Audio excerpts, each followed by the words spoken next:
আসসালামু আলাইকুম রহমতুল্লাহ। গত এক সপ্তাহ থাকিয়া বাংলাদেশের দুইজন শিক্ষার্থী আমেরিকাত নিখোঁজ আসলা। গতকালকে খবর বার হয়েছে যে দুইজন শিক্ষার্থী হত্যাকাণ্ডর শিকার হয়েছে।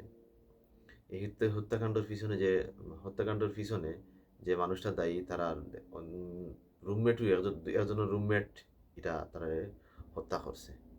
তো হত্যা করার পরে তো লাশ পর্যন্ত গুম করছে এবং বিভিন্ন জায়গা খণ্ডিত লাশ পাইরা।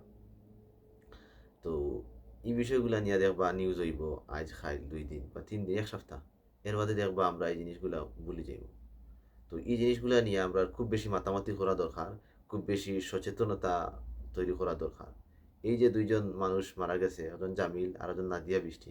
তো জামিল হইল জিওগ্রাফি অ্যান্ড এনভায়রনমেন্টের উপরে পিএইচডি করে, আর যে মেয়েটা মারা গেছে হইল কেমিক্যাল ইঞ্জিনিয়ারিংয়ের উপরে পিএইচডি করে। এই দুইজন মানুষ যদি তারা পড়াশোনাটা শেষ করে দিতে পারতো, সুন্দর মতো তারা পিএইচডিটা সম্পূর্ণ করতে পারতো, এরা শুধু বাংলাদেশের এসেট হইল না অনেক, এরা সারা বিশ্বের এসেট হইয়া দাঁড়াইল। এই যে দুইটা মানুষ এরা হত্যা করছে আমেরিকানি মানুষটায়, এরা শুধু আমরা দেশও লস করছে না, সারা বিশ্বের লস করছে। যাই হোক, আমি কথাগুলো হওয়ার উদ্দেশ্য আছে, আমি আপনার শেষে কইব এটা।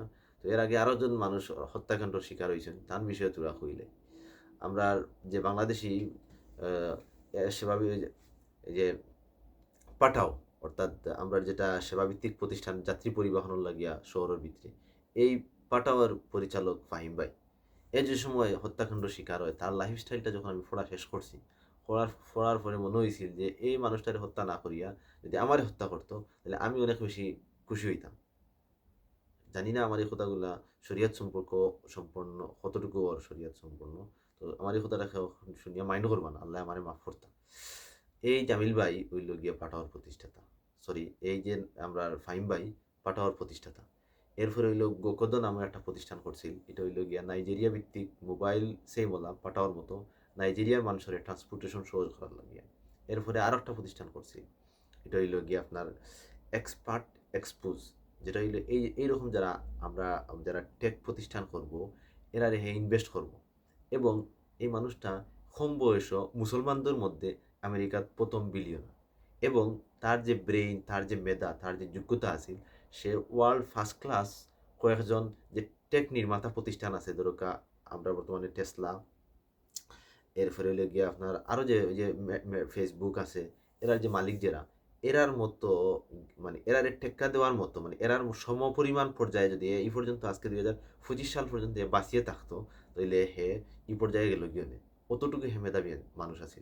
এবং নট অনলি হে মেধাবী, হে একজন মুসলমান আছে এবং সৌদি আরবে জন্মগ্রহণ করছে। আমরা এই মানুষটাকে বাঁচাই রাখতে পারছি না।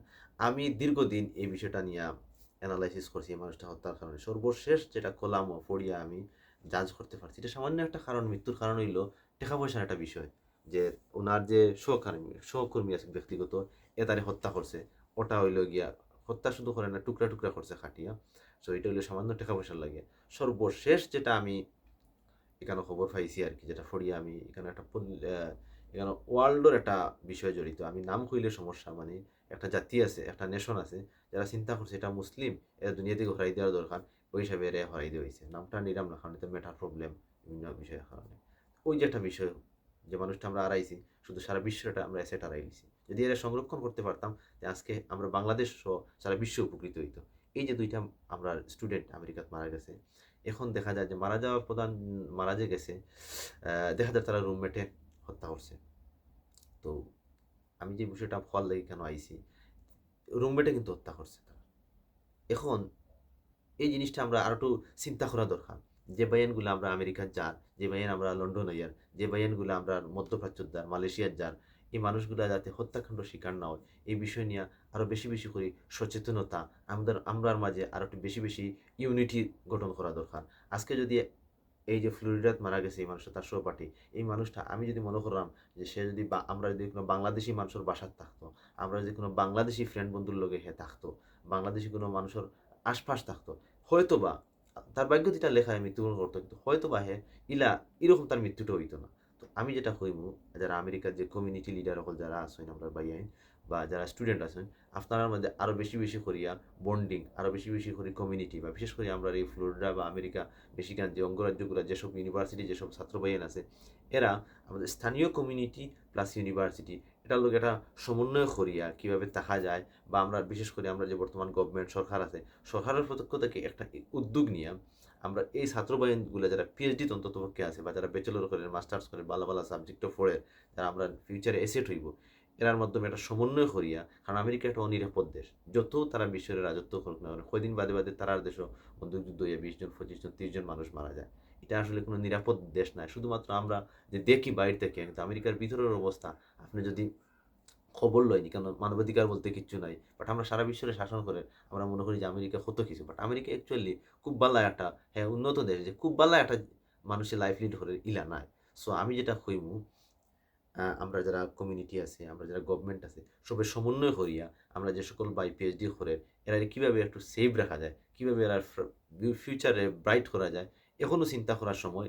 এবং এই যে মানুষগুলো মারা গেছে, এরার যে এডুকেশনাল কোয়ালিফিকেশন, ওগুলা নিয়ে আমরা একটু চর্চা করা দরকার। এতে করে কী হইব, আমরা নেক্সট জেনারেশন আরও বেশি উদ্বুদ্ধ হইব, এবং আরও বেশি আগ্রহী হইব, এবং আরও বেশি জানতে পারবো, এরা দেশ এবং জাতির লগে আরও কিছু করার ইন্সপিরেশন পাইব।